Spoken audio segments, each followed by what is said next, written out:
we place our full confidence in God. And we know that no prayer goes unanswered. What do I mean? There is a Hasidic tradition amongst the Hasidic Jews. And you will be teaching your students, I'm sure, about Hasidim as a branch of Orthodox Judaism. And one day a Hasid came to the rabbi, and said, "Rabbi, it's just not right. God doesn't answer my prayers. Day after day I ask him, please, please, please, and he never answers my prayers. How can you explain that?" And the rabbi said, "God does answer your prayers. His answer is no."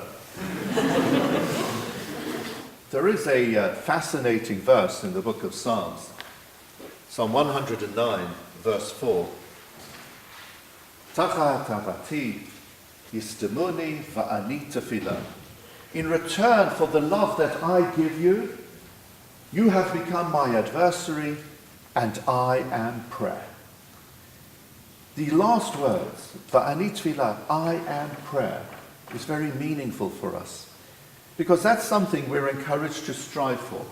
That the essence of our being should be a prayer, meaning that the total embodiment of prayer within myself is the essence of my character. I'm an ongoing, walking prayer. That's what we strive to be.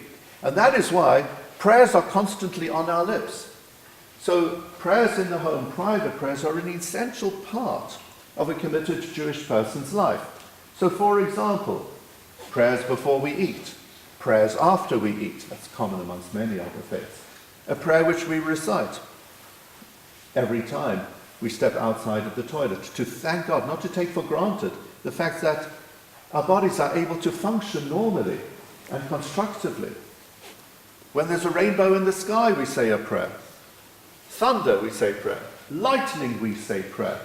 If you meet up with somebody who's a close person or a relative you haven't seen in 30 days, you say a prayer. Isn't that amazing? We share these precious moments of life with others through recognizing the gifts that God gives us. Whatever it is, there is a prayer.